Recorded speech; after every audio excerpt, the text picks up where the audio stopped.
Oke, assalamualaikum warahmatullahi wabarakatuh. Kembali lagi dengan Baraya Podcast Widal.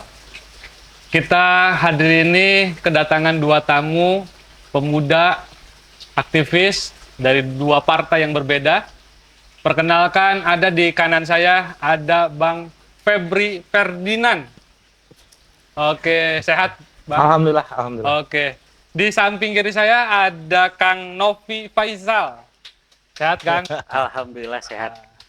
Ini Baraya, kita hari ini kedatangan dua tamu para pemuda di Kota Sukabumi yang bertarung di dapil yang sama, tapi dengan partai politik yang berbeda. Oke, Baraya, ini kita coba dengarkan secara langsung perkenalan dari Bang Febri terlebih dahulu. Silakan, Bang Febri. Luar biasa. Perkenalkan diri. Hatur nuhun, Kang Os yang baik hati. Perkenalkan warga Kota Sukabumi, khususnya Dapil 1, nama saya Febri Ferdinand. Kegiatan saya sehari-hari, saya pensiunan, Kang. Oh, Pensiunan RW. Pensiunan RW. Jadi kemarin saya baru menjabat RW, seharusnya sih masih menjabat, tapi dengan besar hati, dengan lapang dada, karena saya mencalonkan diri, akhirnya saya mengundurkan diri. Saya coba untuk ikut aturan, karena apapun itu, kita sebagai pribadi harus menjalankan aturan itu terhadap diri kita sendiri. Demikian mungkin, Kang. Oke, ada tunjangan? Oh, tunjangan. Kalau nggak salah katanya belum diketok palu. Oh, ya? belum Palunya disumput kan Kang. setiap pensiunan biasanya ada tunjangan, barangkali kalau pensiunan juga ada yang lainnya gitu. Alhamdulillah. Silakan Kak Faisal atau Kang Novi, banyak yang Dua-duanya sih sebetulnya ya. Faisal, Novi, Faisal. kan Oke. kan diri. Assalamualaikum, selamat sore semuanya, Baraya. Perkenalkan, nama saya Novi Faisal Herdiana, sering dipanggil juga Om Pei. Kadang-kadang juga ada Kang Novi. Saya dari Dapil 1, kegiatan sehari-hari sih selain di partai, di kesehatan sebetulnya ya. Kebetulan mengelola laboratorium kesehatan di area Sukabumi, di Klinik 3R Sukabumi. Itu sehari-harinya, ya sambil sosialisasi sih. Itu aja sederhananya. Mantap. Tapi sekarang Sukabumi sedang sehat-sehatnya atau gimana? Alhamdulillah sekarang mungkin karena cuacanya memang kurang kondusif ya, lebih baik menjaga kesehatan sebelum terjadi sakitnya berkepanjangan. Luar biasa. Mudah-mudahan kita selalu sehat ya Baraya. Amin. Amin. Amin. Gini Kang, pertanyaan yang nanti akan saya lempar kepada dua narasumber yang ini luar biasa. Selain pada ada satu, saya mengenal Kang Febri ini seorang aktivis dulunya, aktivis kepemudaan. Saya tidak mengenal Kang Novi, tapi memang seringkali banyak mendengar nama Kang Faisal gitu. Nah, Kang Febri, kenapa tertarik gabung politik? Jadi Atau gini karena ya, Bapak atau mungkin karena saya seperti tadi disebutkan oleh Akang, saya adalah aktivis. Saya adalah pengkritisi terhadap semua kejadian-kejadian yang ada di Kota Sukabumi khususnya. Dan saya lihat perkembangan Kota Sukabumi dari tahun ke tahun itu seperti stuck, Kang, stagnan. Tidak ada perkembangan, tidak ada kemajuan yang signifikan dalam hal-hal tertentu. Apalagi kalau kita mengacu pada jadi kalau di pemerintahan ada namanya RPJP ya, rencana pembangunan jangka panjang. Itu pertama kali di tahun 2005 sampai dengan 2025 untuk RPJP itu, jadi 20 tahun. Kemudian untuk per 5 tahunnya jangka menengahnya ada RPJM. Itu terakhir di 2025, sorry. Jadi kita lihat indikator keberhasilan suatu kota itu dalam menata kota, baik infrastruktur maupun sosial ekonomi budaya dan lain-lainnya, itu indikatornya dari tingkat keberhasilan RPJP itu dari awal hingga 2025, dari 2005 sampai 2025 berhasil atau tidak? Oke. Itu pertanyaannya, Kang. Dan kenapa Jadi gini, kalau P3 yang pertama, P3 adalah rumah besar umat Islam. Yang kedua, P3 adalah satu-satunya partai yang berbasis Islam.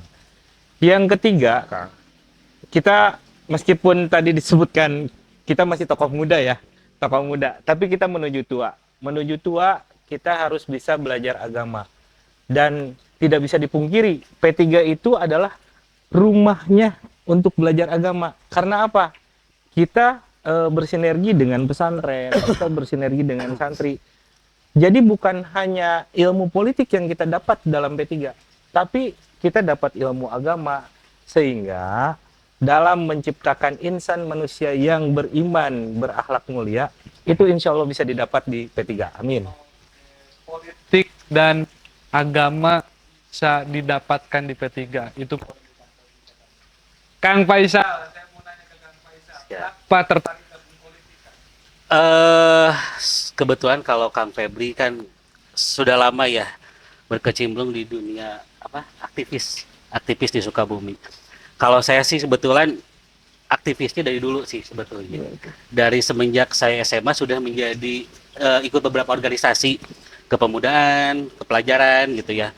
Cuman kemarin saya sempat istirahat tiarap, tapi dipikir-pikir kok apa ya, gatel. Kalau saya itu gatel, kok ngelihat pembangunan kok gini-gini aja. Memang ada pemajuan yang signifikan, tapi di sisi lain kok stuck, banyak yang stucknya gitu. Sedangkan kebutuhannya bukan hanya di sini saja, di lini-lini lain juga harus dikembangkan.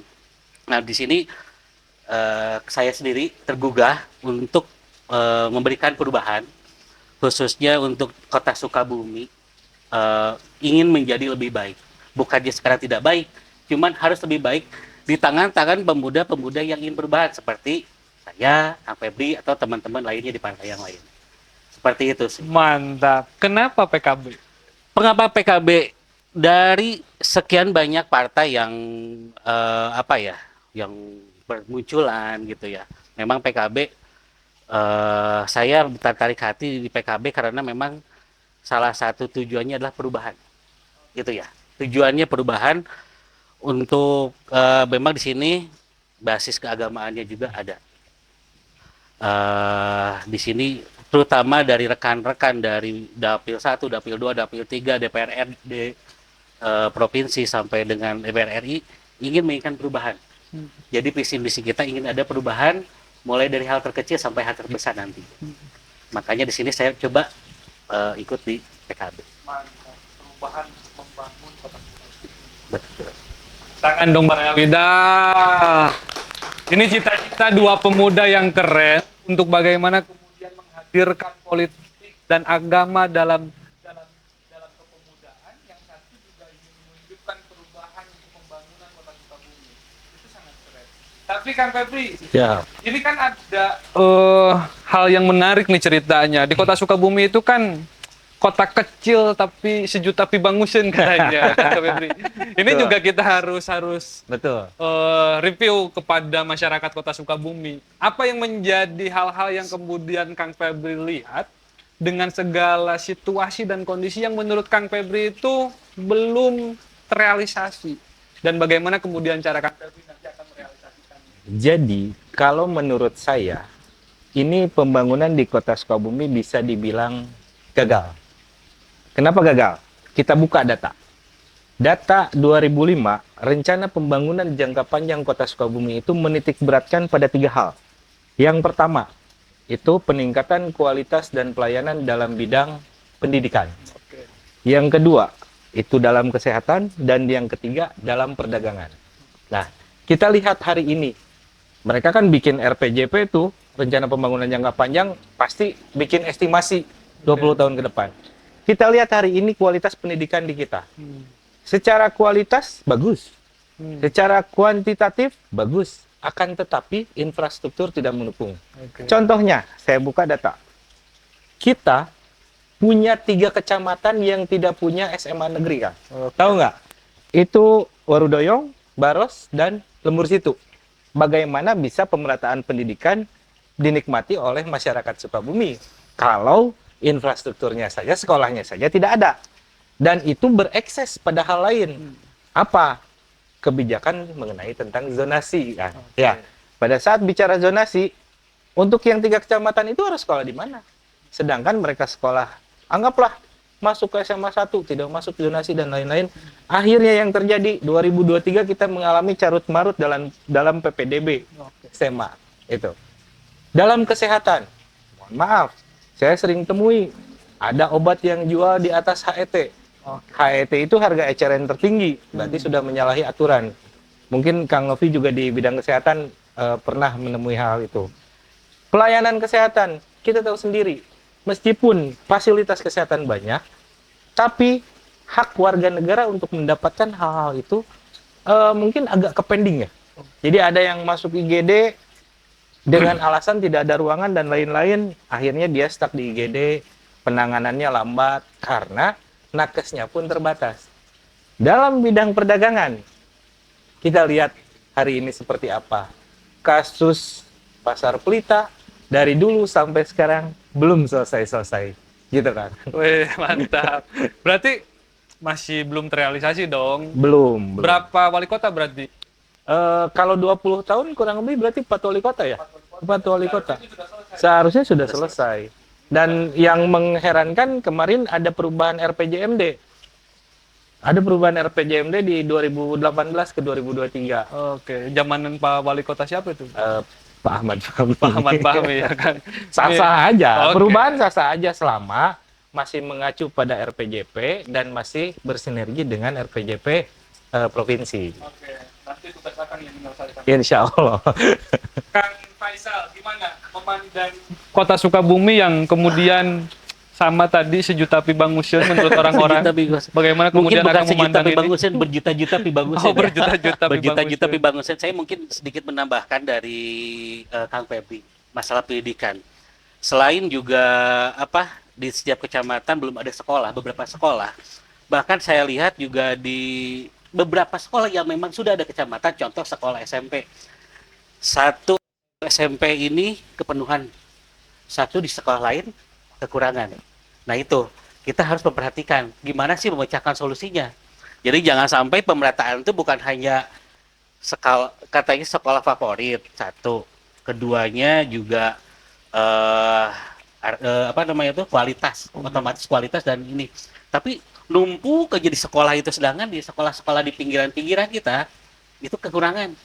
Bahkan yang muridnya harusnya ada banyak kelas kosong, akhirnya tutup, itu kemungkinan kedepannya mungkin akan terjadi kalaupun memang tidak akan ada pemerataan. Yap. Itu satu. Yang kedua masalah kesehatan. Ya, walaupun saya di sini terjun di dunia kesehatan, memang terlihat ada kesenjangan lah, ada kesulitan untuk masuk ke rumah sakit karena kebijakan bla bla bla bla gitulah ya. Oh kurang ini kurang itu, padahal sih ya adalah kebijakan pemerintah yang bisa mempermulus orang sakit. Kalau orang sakit itu kan psikologisnya pengen cepat ditangani. Iya. Beda kalau orang sehat datang, mau datang juga mau dilayani syukur nggak bisa. Iya. Kadang-kadang kan orang sakit, aduh ini ternyata kekurangan ini kurang itu, cobalah nanti ada kebijakan-kebijakan untuk bisa mempermudah akses untuk mendapatkan kesehatan selain BPJS ya terutama. Misalkan ada kartu sakti mungkin. Kartu saktinya sakti sekali. Kalau mungkin sakti-sakti sekali. Nota. Mungkin ya itu harus nanti diperhatikan untuk Dan itu masyarakat. P3 loh yang punya KTP Sakti loh. Oh, sakti, iya. Yang insya Allah nanti lebih disaktikan lagi. Oh, oke. Nah, disaktikan lagi untuk masyarakat Sukabumi bisa menikmati fasilitas-fasilitas di sini. Terus masalah perdagangan juga memang kurang adanya pemerataan, wisata, perdagangan, terus banyaklah hal-hal yang memang dirasakan. Jadi sekarang ini saya lihat hanya melesat di satu bagian aja, sedangkan di bagian lain stuck aja seperti itu aja. Apakah di sini memang kurangnya di mana? Nah nanti kita harus memperbaiki sekaligus harus merubah. Oke. Intinya sih tambahan aja lah. Oke, tepuk tangan dong buat keduanya. Isu selanjutnya, Kang Febri dan Kang Faisal. Pertama, dengan dua latar belakang partai politik yang berbasis agama, P3 dan PKB, hari ini kita dihadapkan dengan isu keremajaan. Ya. Tentu isu keremajaan ini tentang kenakalan remaja, tentang banyaknya fasilitas-fasilitas, tentang seperti tempat-tempat karaoke, tempat-tempat yang kemudian punten, tempat-tempat yang seperti itu. Ini gimana Kang menyikapi hal seperti itu? Nah. Kang kan tadi berbicara tentang basis agama Ya. dan ini juga sama berbasis agama. Ini hal yang paling menarik kalau menurut saya. Ini kita fokus di usia remaja ya. Biasanya kenakalan tuh remaja. Padahal orang tua juga banyak. Jadi gini, Kang. Isu-isu remaja yang timbul hari ini itu adalah ekses dari tadi. Apa? Pendidikan yang kurang. Punten. Jadi saya anggap ketidakberhasilan dalam dunia pendidikan itu menghasilkan suatu produk yang cacat. Kita lihat permasalahan sosial di Kota Sukabumi hari ini, banyaknya geng motor. Benar. Kemudian yang tidak bergabung geng pun ada yang sampai saya baca ada yang membacok orang tuanya. Wah. Dan itu kejadian di RW-an saya kemarin. Saya sempat kejadian kayak gitu. Nah, hal-hal itu sebetulnya satu, dia gagal dalam pendidikan. Dua, dia gagal dalam pembinaan akhlakul karim yang tadi saya sebutkan. Gitu. Makanya kalau misalnya kita mau punya SDM manusia yang betul-betul berkualitas, kita harus fokus dan konsentrasi itu pembangunan di dalam bidang pendidikan tadi. Bukan hanya di sekolah, tapi di keluarga. Saya lihat dalam RPJM perubahan di 2018 yang dibuat oleh Pak Wali Kota, itu ada hal itu. Tapi pelaksanaannya saya rasa tidak tepat sasaran. Atau mungkin memang hanya dibuat seremonial saja ya. Saya nggak tahu. Subuh Iya kan? berjamaah. Subuh berjamaah. Berjamaah kan untuk siapa? Nah, subuh berjamaah itu untuk yang sholat subuhnya kan. Subuhnya. Kalau Siapa? yang tidaknya gitu. Oke. Nah. Kemudian untuk tadi yang disebutkan mengenai tempat karaoke dan lain-lain, punten. Saya mau sedikit ngebahas masalah Perda 0%. Ini menurut saya menarik. Bukan tidak diperlukan, memang sangat diperlukan kalau berbicara dalam konteks agama. Betul. Jelas dalam konteks agama itu mihol itu haram, ya kan? Tapi hari ini kita tidak bisa membendung peredarannya. Tidak bisa. Kalau kita semua tidak bisa bekerja sama. Kan ada masyarakat, ada APH, ada pemerintah, dan lain-lain. Itu harus bekerja sama.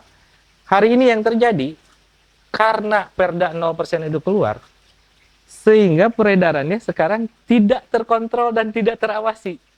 Akhirnya siapa saja bisa membeli. Ya kan? Bayangkan kalau misalnya mungkin ada satu wilayah di Indonesia yang tidak bisa saya sebutkan, itu dia disentralisasi. Masuk ke situ beli harus pakai KTP, pajaknya dinaikkan sekian ratus kali lipat, gitu kan? Ini hanya sekedar inilah, jangan dijadikan acuan.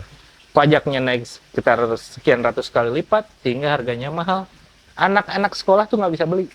Tapi kalau hari ini di kita, karena ngumpet, anak sekolah bisa beli harga murah, keluar, minum bareng, akhirnya kenakalan remaja lah yang terjadi. Dan sudah mengarah pada anarkis.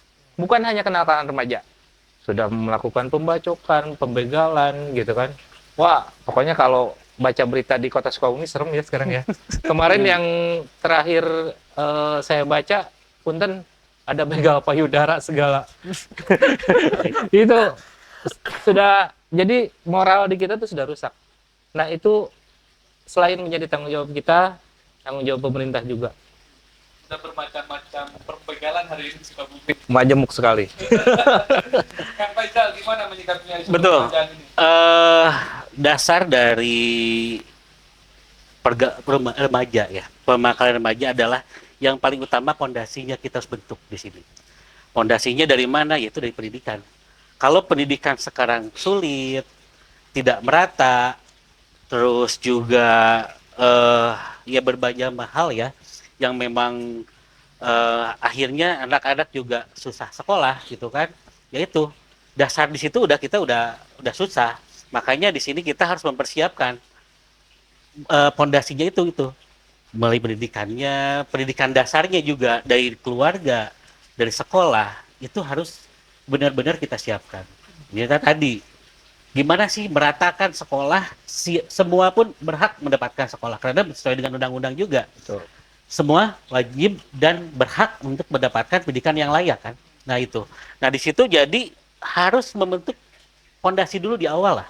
Kalau tidak ada pondasi di awal nanti lama-kelamaan ya itu, walaupun kita mungkin dulu sekarang gini, dulu kita masih sekolah ya Kang ya, Ya. Oh, dulu kita sekolah ya? Oh iya, dulu sekolah ya? Alhamdulillah kita satu sekolah. Oh, satu sekolah ya. Nah, Saya lupa loh. apa? Kita ketahuan sama nakal, sama guru, wah malunya minta ampun, dipanggil sama orang tua. Sekarang dimarahin guru, lapor ke orang tua dan guru yang berantem. Nah itu, karena apa? Dasarnya pun nggak ada gitu.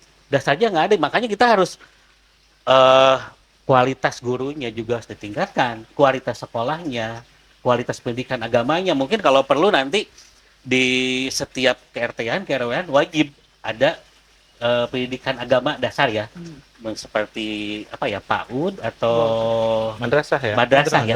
madrasah untuk akhlakul karimahnya khusus lah. Pulang sekolah jam setelah maghrib ada, mungkin diwajibkan, itu lebih bagus nantinya. Jadi akan membentuk karakter pemuda-pemuda yang tangguh, yang baik, yang mendasar gitu. Kalau saya rasa, punten kepotong, kalau saya rasa sih sebetulnya kalau kualitas pendidiknya itu sudah bagus. Materi pendidikannya itu sudah bagus. Tapi hari ini ada permasalahan pada saat sebuah keluarga menyekolahkan anaknya, itu terkesan menitipkan. Sok sekolah biar bener. Tapi pondasi sebetulnya kan ada dalam keluarga tuh. Ya. Dalam keluarganya tidak dibuat pondasinya. Ya tadi itu.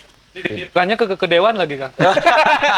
Kalau itu ya mungkin Ya. banyak ya. Oh iya, banyak, Iya, banyak ya. Nah, itu realita. Ya itu, realita. karena mungkin karena banyak titipan. Iya.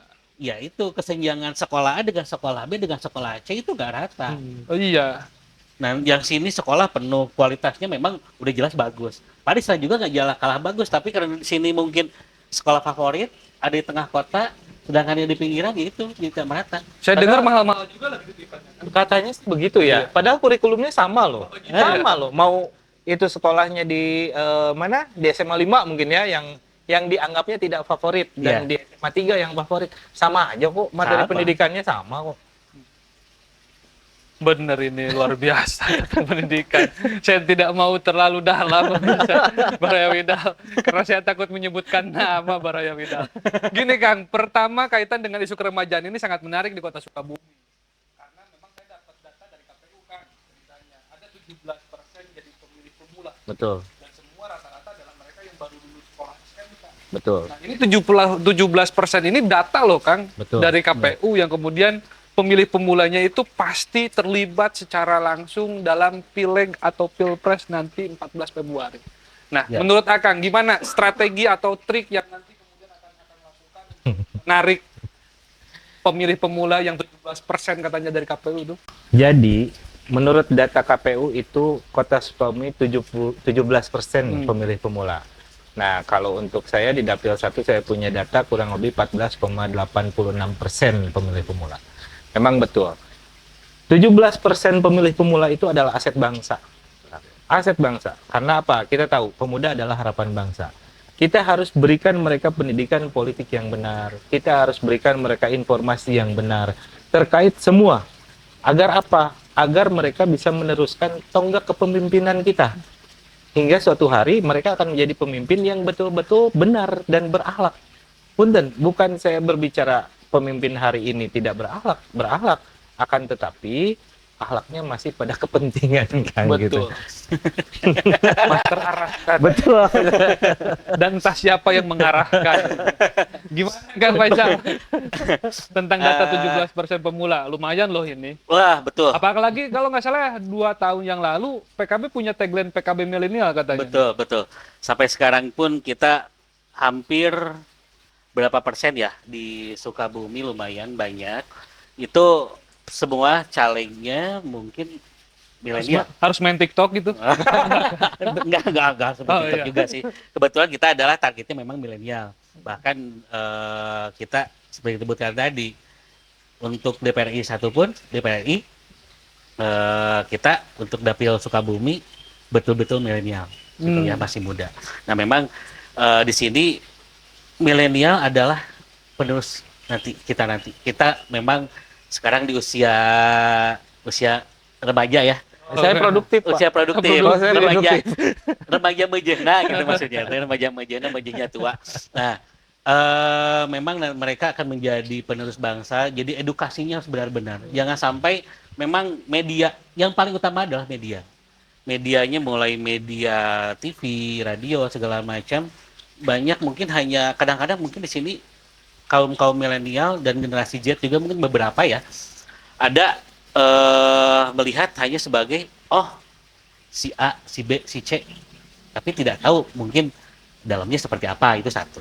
Yang kedua, tujuan dan di setiap partai juga mereka mungkin nggak tahu, kadang-kadang melihat figur, anak-anak sekarang melihat figur tanpa mengetahui isinya, Oke, gitu ya. latar belakang dan Gambar visi- maksudnya. Iya, nggak tahu, mungkin makanya di sini kita harus benar-benar edukasi yang lebih bagus, mulai dari harus paham dulu sih apa milenialnya, tujuan partainya seperti apa, tujuan calegnya seperti apa, tujuan presidennya juga nanti mungkin seperti apa, harus jangan sampai ngelihat figur sih, Oke. karena nanti mereka pun akan menentukan selama ya sekarang mungkin 5 tahun ke depan ya, atau mungkin nanti sampai beberapa puluh tahun Iya. harus menentukan. Ini himbauan ya untuk para ya, Widal seluruhnya yang 17% data dari KPU katanya itu milenial semua. Jangan kalian jadi apa namanya? Menjadi kelompok-kelompok yang tertipu oleh calon dewan, ya. Karena mereka itu luar biasa, omongannya luar biasa. Wah, luar biasa pokoknya. Tapi memang harus menjadi pemilih yang cerdas. Betul. Kang, gini, isu keremajaan di Sukabumi itu banyak, Kang. Betul. Tentunya kita harus juga melihat potensi-potensi apa aja yang kemudian akan tawarkan. Ditambah memang punten, Kang, dari setiap tahun sekali itu banyak mahasiswa yang lulus, persekian ribu mahasiswa, tapi memang pada kesempatan mendapatkan peluang pekerjaannya juga sudah tidak ada. Di pemerintahan hari ini sudah tidak bisa lagi menerima pegawai honorer. Itu Akang nanti akan menyuguhkan apa, Kang? Betul. Jadi gini, saya tegaskan dulu Kang ya. Kita ini Dewan, banyak orang salah kaprah. Banyak orang salah kaprah. Pada saat menjadi aleg, orang berpikir bahwa kita punya kebijakan. Tapi saya jelaskan dulu bahwa tupoksi anggota Dewan itu hanya 3. Ya kan? 1, anggaran. 2, monitoring. 3, RUU. Gitu. Untuk yang tadi Akang sebutkan, memang betul. Setiap tahun ada lulusan di kita ada UMI, ada Politeknik dan lain-lain dan lain-lain. Untuk lapangan pekerjaan di kita itu sangat sempit, sehingga timbul tadi eksesnya remaja-remaja yang nganggur akhirnya larinya ke kenakalan-kenakalan gitu. Nah, untuk mengatasi hal-hal itu, kita bisa buat usaha. Contoh misalkan, ini nih salah satu yang saya gagas beserta rekan-rekan pemilih milenial saya, kita akan buat satu production house yang usahanya menuju ke usaha zaman kini. Oke. Ada TikTok, ada Reel, ada podcast, ada lain-lain, ada lain-lain. Karena apa? Ya seperti kita lihat hari ini, membutuhkan banyak SDM. Dan kalau sudah berjalan, itu penghasilannya tidak terbatas. Betul. Jadi kita harus mulai merubah mindset. Kalau zaman dulu kita ya Kang Novi, kita diajarin oleh orang tua kita, kamu sekolah yang benar, kuliah yang benar, Kerja setelah betul. setelah kuliah cari kerja. Tapi kalau saya hari ini berubah mindset, Kang. Kamu sekolah, kamu kuliah, cari skill, kita bikin lapangan pekerjaan baru. Itulah yang harus dilaksanakan hari ini. Karena apa? Lapangan pekerjaan sangat sempit, apalagi kota Sukabumi yang cuma berukuran 48 km persegi. Betul. Di mana lagi gitu mau kerja? Ujung-ujungnya paling jadi apa? Punten, morbag. Mantel. Ya kan? Sayang potensinya, Iya. sayang potensinya. Jadi lebih baik kita menggali, mengeksplor apa potensi kita, apakah potensi kita di bidang ini, apakah potensi kita di bidang yang lainnya, pertanian atau apa, itu yang kita gali. Oke, soft skill-nya Betul. terlebih dahulu. Bagaimana Kang Faisal menyikapi tentang isu keremajaan yang sulit mendapatkan pekerjaan? Pekerja atau karyawan bukan segalanya. Pekerjaan bukan segalanya. Potensi di kota Sukabumi untuk menciptakan sebuah startup usaha itu banyak. Nah, mungkin di sini juga nanti karena kita bisa berkaca ke kota-kota kecil lainnya. Contoh beberapa kota seperti Cirebon lah. Cirebon, Bandung. Contoh di situ bisa kita lihat contoh banyak kok startup. Jadi jangan terpaku dalam eh, selesai kuliah bekerja gitu. Karena apa?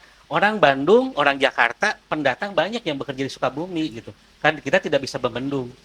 Karena apa? Itu kebijakan perusahaan.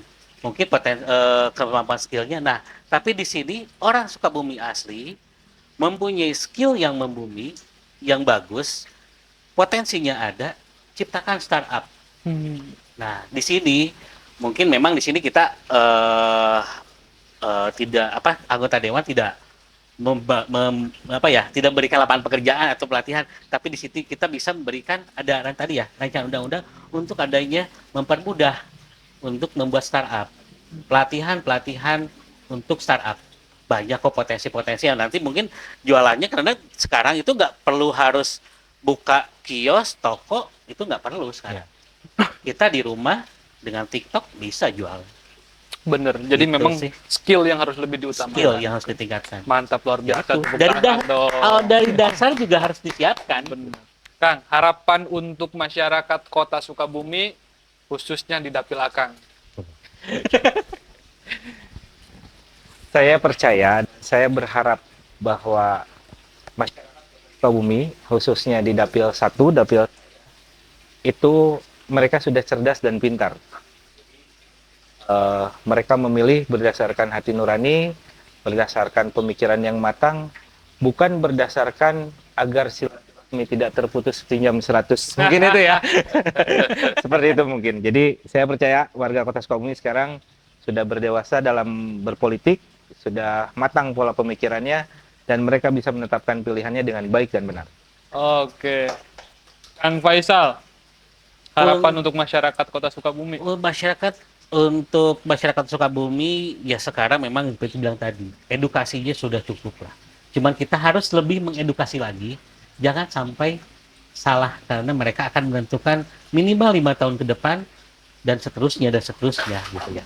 Nah, jadi harapannya sih tadi menjadilah pemilih yang bijak. Sederhana sih itu. Menjadi pemilih yang bijak, karena memang kita tidak bisa membendung dengan trik-trik dari teman-teman yang lain ya. Harus seperti apa itu silahkan. Oke, mantap. Sebelum kita masuk ke part terakhir, ini ada yang request ke saya secara pribadi dari Paraya Widal yang mempertanyakan, berapa anggaran yang dipersiapkan Kang untuk mencalonkan dewan, Kang? Saya tidak ada. Tidak ada sama sekali? Tidak ada sama sekali. Jadi memang kita tahu, kata orang nih ya, yang namanya mau jadi anggota dewan harus mengeluarkan modal besar. Betul. Alhamdulillah sampai detik ini saya belum mengeluarkan uang sama sekali. Jadi ada rekan yang bersedia memberikan saya baligo menyumbang lah ya istilahnya. Ada yang bersedia menyediakan tempatnya untuk ayo silaturahmi sama warga. Jadi kita patahkanlah apa yang menjadi pola pikir selama ini di masyarakat bahwa kos politik itu tinggi. Tidak seperti itu kok.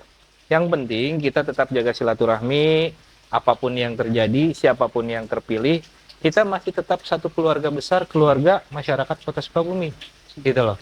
Jadi hilangkanlah pola-pola pikir terhadap pragmatisme dan lain-lain. Karena seperti yang kita lihat sebelumnya, ada beberapa kejadian yang menggunakan pragmatisme itu tidak berhasil. Oke. Tidak berhasil. Mantap. 0%. Kang Febri tidak Insya Allah. menggunakan anggaran politik. Kang Faisal. Sama sih. Ya Masa paling iya? saya modal pulsa, kuota. Oke. Itu sih normatif ya. Normatif karena memang pulsa dan kuota itu kita menggunakannya untuk pribadi juga gitu ya. Enggak sih. Untuk dana kampanye kita saya tidak menggunakan Pembelian APK gitu, kunjungan ke warga masyarakat gitu. APK Bagi-bagi mungkin sembako gitu. Enggak ada. Enggak ada. Mungkin APK kalau dilihat di Dapil 1 saya belum ada ya. APK tidak ada.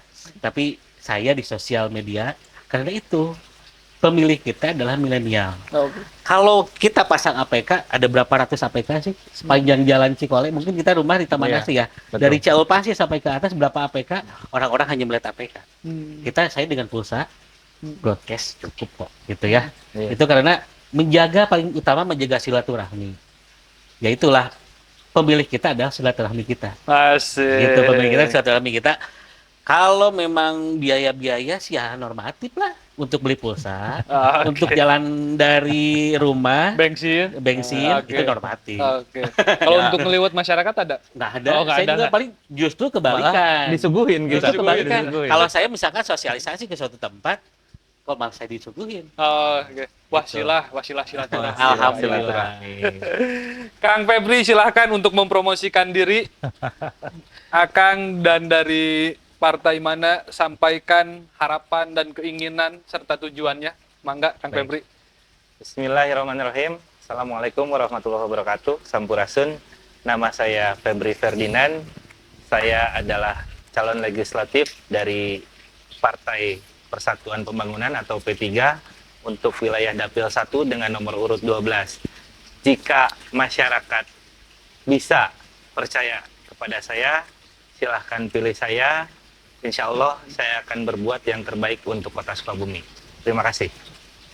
Oke, terima kasih Kang Febri. Mangga silahkan Kang Faisal untuk mempromosikan dirinya. Bismillahirrahmanirrahim. Assalamualaikum warahmatullahi wabarakatuh. Saya Novi Faisal Herdiana dari Partai Kebangkitan Bangsa Dapil 1 Cikole Citamiang dengan nomor urut 12. Insya Allah akan mencalonkan diri untuk menjadi anggota DPRD Kota Sukabumi. Baraya Widal semuanya, apabila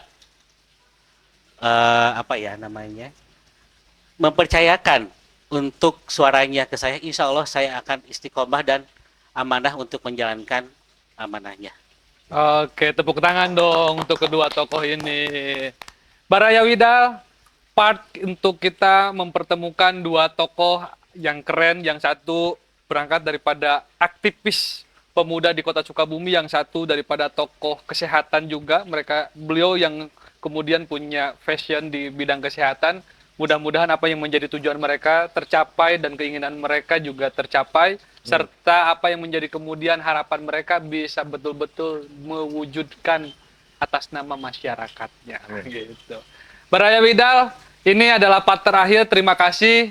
Kami ucapkan Kang Febri, hatur nuhun Sama-sama, sudah menyempatkan Kang. waktu dan Terima hadir kasih di atas waktunya podcast juga. kita. Kang Faisal, terima kasih atas kehadiran dan sami-sami. partisipasinya. Kami ucapkan terima kasih untuk sponsor semuanya yang sudah bekerja sama dengan kita, kepada Dewa Konsultan, World Gallery Manakarya, Aman Group, Kujang Group, GRT Variasi, TR Record, Butik Band, Seblak Karamat, dan RH Catering. In cooperation with the Creative Media dan Fit Lucky Kamera. Terima kasih semuanya Baraya Widal, terima kasih atas segala perhatiannya. Kurang lebihnya mohon maaf. Selamat sore, assalamualaikum warahmatullahi wabarakatuh. Salam Widal. Widal.